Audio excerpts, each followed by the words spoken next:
Welcome back, ladies and gentlemen, with our main topic today.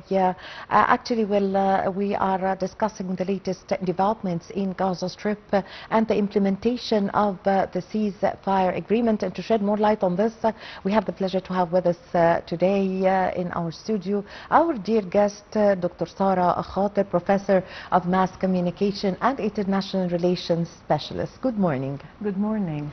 Well, Dr. Khater, of course, if we speak about Egypt's role concerning Gaza or concerning in general the Palestinian question, it would take us weeks and weeks or years and years to speak about this.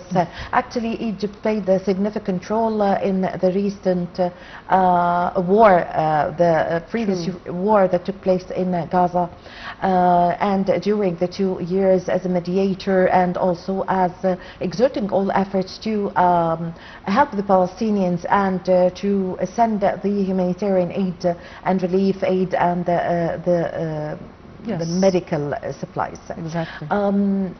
After the Sharm el-Sheikh peace agreement, the first question that came to our minds is how are we going to implement this and make sure that Israel is abiding by the ceasefire agreement? Well, I think we have to proceed through diplomatic efforts. Like we started it. Diplomatic efforts and soft power is the reason that we reached this stage so far. So I think by implementing and by exerting more effort, it will take us a lot more effort to maintain the ceasefire, of course.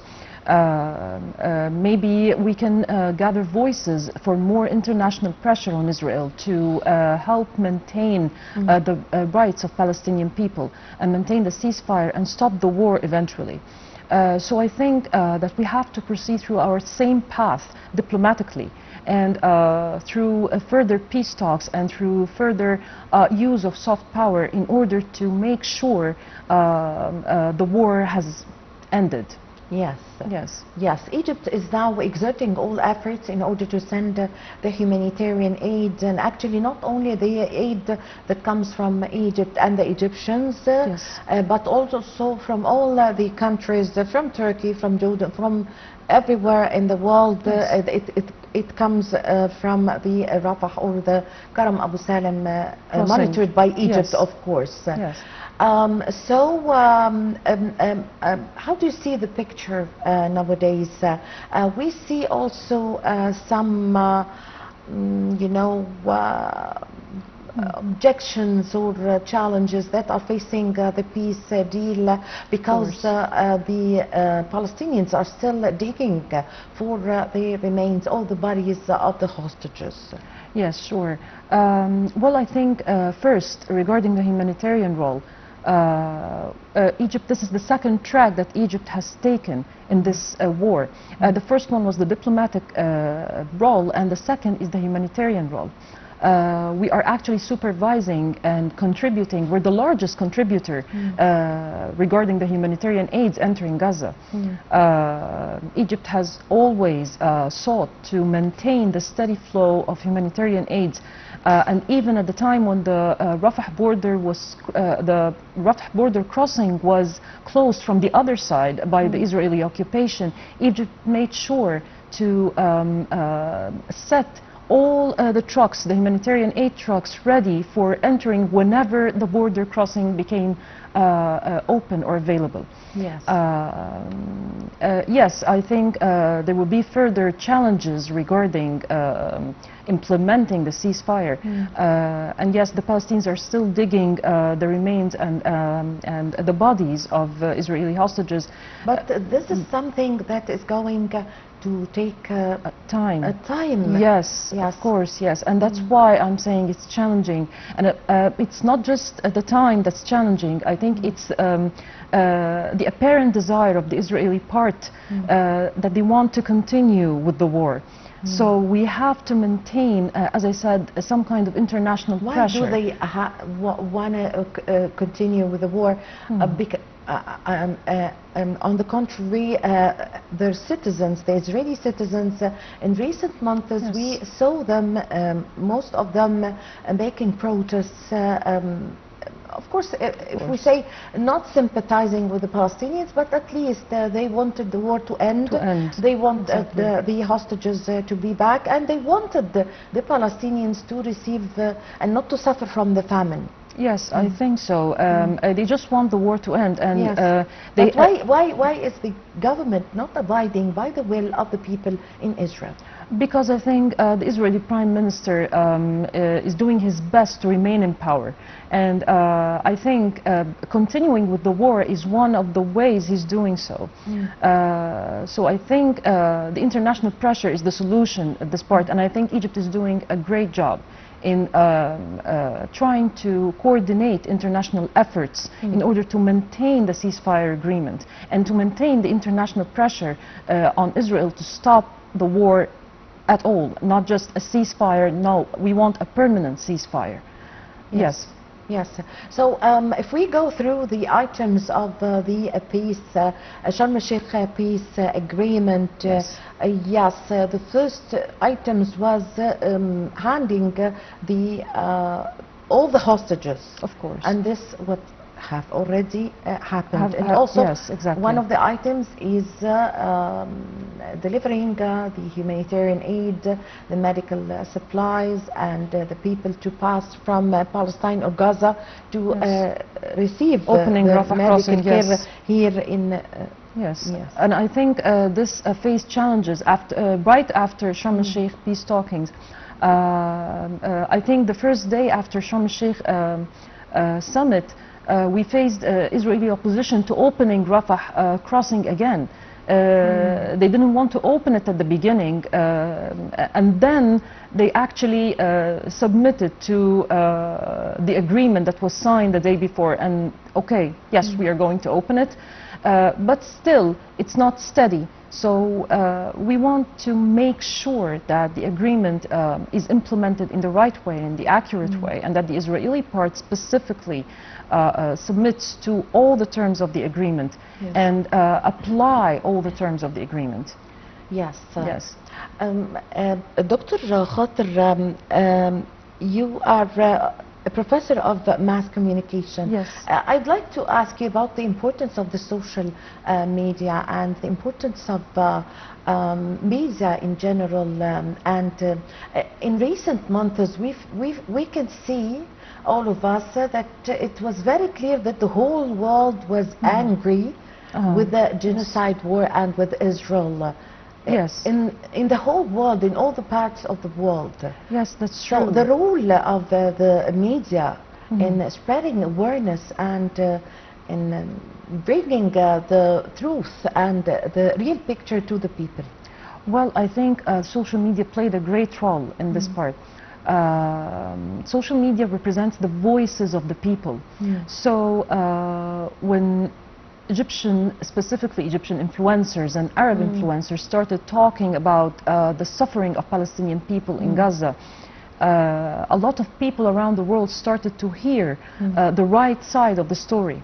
So here the social media represented the truth. It delivered the truthful voice of Palestinian people. It actually made the picture clear about what was really going on inside Gaza and who was the criminal, the real criminal. Yes. So I think by maintaining or by encouraging people to talk about what's going on with the Palestinian people over all the past years, we are helping promote the Palestinian cause and eventually may reach a Palestinian state. Yes, because that was on the contrary in 1948. Yes. There was no social media, there was no media, it was only newspapers. Of course. The people received their information from only the newspapers. Media was somehow at that time... Which was also monitored by... Exactly. It was for elites, not the mass. By the West, Yes, I mean. yeah, it was not for the masses. The media was not a mass media in a lot of parts around the world. That's why long ago the people, or the citizens around the world, were not able to express themselves because they did not depict or know the truth. The truth, yes.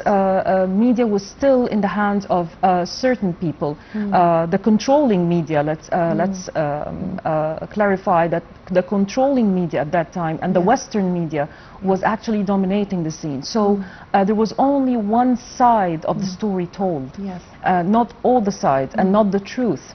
A biased version of the truth, or maybe a version that was not truthful at all. So at that time, the voices of the people were not much heard like now. This is a huge difference and a huge transformation in the media scene. People now, I call it that everyone has a microphone in their hands. With our cell phones, each one of us can actually express their opinions.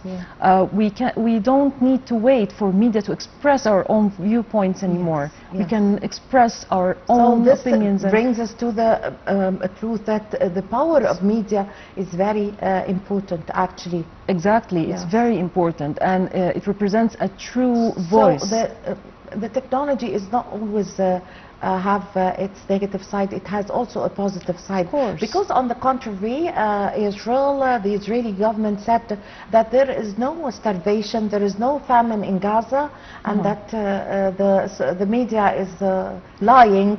They actually said there so. Was but they cannot. The media war. Exactly, it's a media war.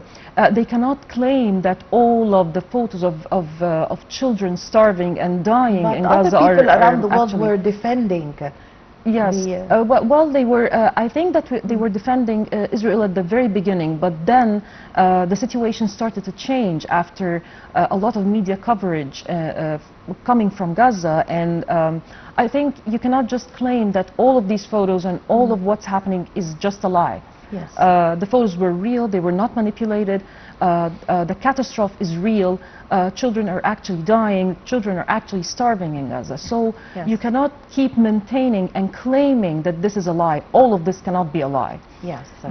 So Egypt and President Abdel Fattah al-Sisi was able to bring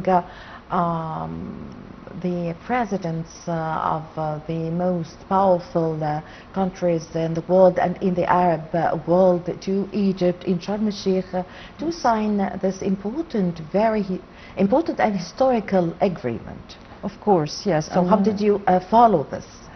Well, that was a very huge and important event on so many levels. It's an important event for Egypt, and it's an important event for the coming or the future Palestinian state, as we all hope. I think this is the first step on the right track and on the road. Of course, it's not the first step for Egypt. Egypt has done a lot for the Palestinian cause, but I think it's the first step in the path of a real Palestinian state. As we're all hoping that we can reach this through further peace talks and through real dialogue with all parties around the world. And I think by gathering all of these world leaders in one place, I think President Sisi succeeded in delivering Egypt's true viewpoint regarding the Palestinian cause, and actually implementing a real peace agreement that will take us further. This is a very important point, a real peace agreement. Because there was agreements before, ceasefire agreements that in 2023, November 2023, and not all of them were implemented. Not all of them lasted, or not all of them gathered the voices around the world in order to implement the ceasefire and the peace agreements. I agree.